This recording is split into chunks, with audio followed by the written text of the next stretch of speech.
आज हम ट्रेडिंग के सबसे मेन पार्ट को डिस्कस करने वाले हैं जो होता है सपोर्ट एंड रेजिस्टेंस। क्योंकि यही दो पॉइंट्स होते हैं जो किसी कॉइन को डिटरमाइन करते हैं कि कॉइन अप जाएगा या डाउन जाएगा। अभी आपके सामने मैं डिटेल के साथ एक कॉइन को एनालाइज करूंगा, उसकी सपोर्ट एंड रेजिस्टेंस निकालूंगा, जितनी पॉसिबिलिटीज़ हैं उसके अप जाने की डाउन जाने की सब डिस्कस करेंगे। इस दौरान आपने इसको ध्यान से देखना है ताकि आप भी सपोर्ट एंड रेजिस्टेंस निकालना समझ सकें। फ्रेंड, मैं हूं आसिफ अली और आप देख रहे हैं लर्न विद आसिफ चैनल। मेरा व्हाट्सएप ग्रुप है जो कि पेड है, ओनली ₹150 फीस है। अगर ज्वाइन करना हो तो उसका लिंक आपको डिस्क्रिप्शन में मिल जाएगा, आप ज्वाइन कर सकते हैं। मंथली बेस पर आपको ₹150 ओनली पे करना पड़ेंगे सारी कैंपेन्स, और आपको साथ मेंटोरशिप भी दी जाती है, कैंपेन्स के बारे में अपडेट दी जाती है सारी।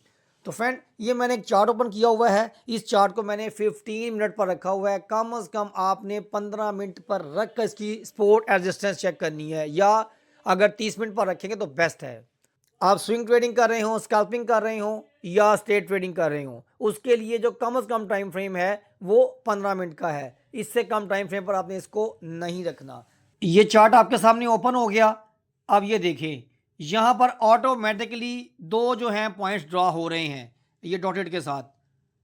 ये देख रहे हैं आप लोग, जो कोई भी एक्सचेंज होती है वो खुद ब खुद इसको ड्रॉ कर रही होती है, लेकिन ये पॉइंट जो है हमेशा वर्किंग नहीं होते। ये बहुत ही लो लेवल की सपोर्ट एंड रेजिस्टेंस होती है, हमने इसको नहीं देखना होता। ये तो यहाँ की जो है वो सपोर्ट बता रहा है और यहाँ की जो रेजिस्टेंस बता रहा है। ये चार्ट जो है ये पीछे रह गया हुआ है। हम इसकी अपनी सेल्फ एनालाइजिंग करेंगे। जारी बात है, अगर हम मौके पर एंट्री नहीं लेंगे तो हमें उसमें कोई बेनिफिट नहीं होगा। ये मैंने यहाँ दो लाइन ड्रॉ की हैं, ठीक है। यहाँ पर देखें, ये दो लाइन ड्रॉ की हैं।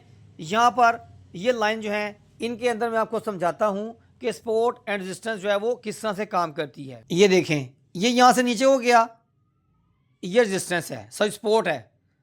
ऊपर गया रेजिस्टेंस, फिर नीचे आया सपोर्ट, फिर ऊपर गया रेजिस्टेंस, फिर नीचे आया सपोर्ट। मतलब जो सबसे नीचे वाला एरिया होता है जहां पर कॉइन आने के बाद बार बार ऊपर को जा रहा होता है उसे हम लोग कहते हैं सपोर्ट। और ऊपर जाने के बाद जहां से कॉइन बार बार वापस नीचे को आ रहा होता है उसे हम लोग कहते हैं रेजिस्टेंस। ये मैं क्लियर करके दिखाता हूं आपको इसमें, ताकि आपको सपोर्ट एंड रेजिस्टेंस का पता लग सके। तो जब होता क्या है, जो सपोर्ट होती है जहां पर बायर्स ज़्यादा बैठे हों वहां से कॉइन बार बार रिवर्सल लेता है ऊपर की तरफ, जबकि ऊपर जो रेजिस्टेंस वाला पॉइंट है वहां पर काफ़ी सारे सेलर्स बैठे होते हैं। जब वो सेल ऑफ करते हैं तो फिर मार्केट नीचे को आती है, वो कॉइन नीचे को आता है, नीचे बायर्स बैठे होते हैं, फिर दोबारा जो है वो उसको वहां से बाय करते हैं और फिर कॉइन ऊपर चला जाता है। एक्चुअल में क्या होता है, अगर तो आपने बहुत ही शॉर्ट टर्म की ट्रेड करनी है और आप देख रहे हैं कि बार बार यहाँ पर जो है ये सपोर्ट एंड रेजिस्टेंस में कॉइन मूव कर रहा है, तो इसका मतलब ये है कि आप वहाँ पर शॉर्ट टर्म की छोटी सी एंट्री ले सकते हैं और अपना प्रॉफिट निकाल के वहाँ से एग्जिट कर सकते हैं। लेकिन दूसरी सूरत में ये होता है कि आपने उस को देखना होता है कि कॉइन अपनी सपोर्ट को या अपनी रेजिस्टेंस को ब्रेक करे तो उसके बाद आप एंट्री लें। ये देखें, ये इसकी रेजिस्टेंस पॉइंट है और ये इसके सपोर्ट पॉइंट बन रहे हैं। कॉइन देखें बार बार वहाँ पर आ रहा है, लेकिन यहाँ पर उसने क्या किया है, यहाँ पर उसने अपनी सपोर्ट को ब्रेक कर दिया। जब कॉइन ने अपनी सपोर्ट को ब्रेक किया तो फिर क्या हुआ, फिर ये इसकी सपोर्ट नहीं रही, इसकी सपोर्ट यहाँ नीचे आ जाएगी, ये इसकी रेजिस्टेंस बन जाएगी। मतलब इसका जो निचला लेवल है वो इसकी सपोर्ट बन जाएगा और जो अपर लेवल जिसको हम एज ए रेजिस्टेंस कंसीडर कर रहे थे, sorry as a support consider कर रहे थे, वो इसकी नेक्स्ट रेजिस्टेंस बन जाएगी। क्यों? क्योंकि कॉइन जो है उसने मार्केट ने खुद को क्रैश किया है और क्रैश करने के बाद ये देखें ये मार्केट यहाँ तक नीचे तक आ गई हुई है। यहाँ पर देखें, ये देखें यहाँ पर, इसको जूम इन करता हूँ मैं।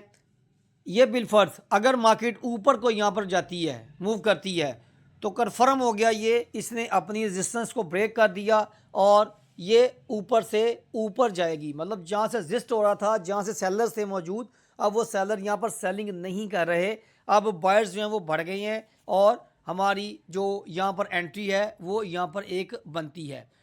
ये देखें ना, हम इस पॉइंट तक पहुँच गए थे, इस पॉइंट से हमने ऊपर की तरफ ब्रेकआउट किया। जैसे ही हमने यहाँ तक पहुँचे जहाँ पर मैंने वर्ड आर लिखा हुआ है रेजिस्टेंस वाला, इसको हमने ब्रेक किया, ये वाले पॉइंट को हमने ब्रेक किया, मार्केट ऊपर निकली तो आपकी यहाँ पर एक एंट्री हो जानी चाहिए थी। मतलब हमने इस पॉइंट को ब्रेक किया, जैसे इस पॉइंट को ब्रेक कर लिया तो हमें नज़र आ गया कि अब मार्केट जो है वो ऊपर की तरफ जाने वाली है। अब उसने अपनी जो बॉटम लेवल था उसको टच कर लिया है और अब मार्केट जो है वो ऊपर की तरफ जाएगी। तो इस सूरत में देखते हुए आप एक ट्रेड ले सकते हैं। अगर लेकिन मार्केट जो है यहाँ से यहाँ तक आई थी ना, यहाँ से मज़ीद नीचे को आती तो हमें कंफर्म हो जाता कि मार्केट अपना ट्रेंड चेंज कर रही है।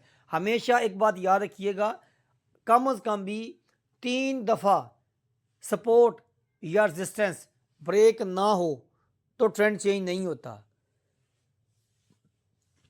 किसी भी ट्रेंड को चेंज होने के लिए कम से कम 3 बार सपोर्ट और 3 बार रेजिस्टेंस को ब्रेक करना ज़रूरी है। अगर 3 बार वो सपोर्ट और रेजिस्टेंस को ब्रेक नहीं करेगा तब तक हम नहीं फाइनल कर सकते ट्रेंड चेंज हो चुका हुआ है। अब उसने यहाँ पर देखें, इसको जूम करता हूँ मैं, ये मैंने जूम कर लिया। यहाँ देखें उसने यहाँ पर एक बार ब्रेक किया, यहाँ पर 2 बार ब्रेक कर दिया। अगर ये यहाँ तीसरी बार ब्रेक कर देता तो फिर हरगिज़ हम इसमें एंट्री ना लेते लॉन्ग की। क्यों? क्योंकि हमें कंफर्म हो जाता कि ये अपना ट्रेंड चेंज कर चुका हुआ है।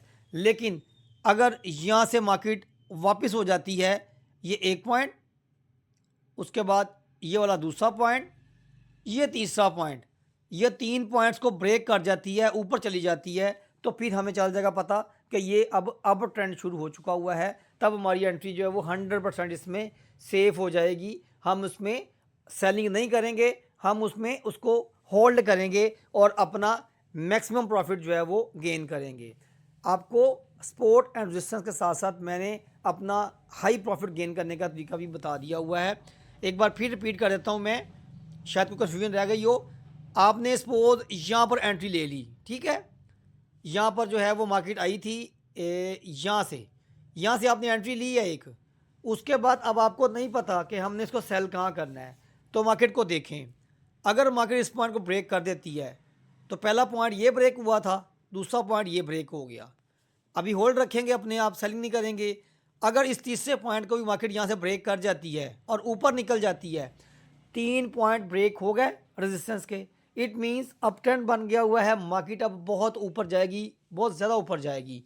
अगर खुदा न खासा उसमें कोई मैनिपुलेशन ना आ जाए तो फिर आप क्या करेंगे, फिर इसको आप सेल ऑफ नहीं करेंगे, आप इसको होल्ड करेंगे। लेकिन अगर होता ये है कि आपने यहाँ से बाइंग की है, मार्केट ने इस पॉइंट को ब्रेक नहीं किया और यहाँ से रिटर्न शुरू हो गई है, तो फिर आप उसको फ़ौरन सेल ऑफ कर देंगे। क्यों?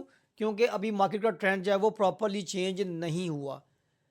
लेकिन अगर इसको क्रॉस कर जाता है, यहाँ से एंट्री की थी, इसको क्रॉस कर गया और यहाँ से रिवर्सल लिया, तो फिर आप थोड़ा सा होल्ड करेंगे, आप देखेंगे कि इस पॉइंट तक आता है कि नहीं आता। जब इस पॉइंट को ब्रेक करेगा, ये वाले पॉइंट को रिवर्सल में, तो फिर आपने सेल ऑफ करना है, अदरवाइज़ आपने होल्ड करना है। बाज़ का जो है वो मार्केट जो है वो एडजस्टमेंट कर रही होती है और उसमें फिर उसने एडजस्टमेंट करके और ज़्यादा ऊपर निकलना होता है, ये मार्केट का रूल है। आई होप आप सपोर्ट एंड रजिस्टिंग और बाइंग और सेलिंग को समझ गए होंगे।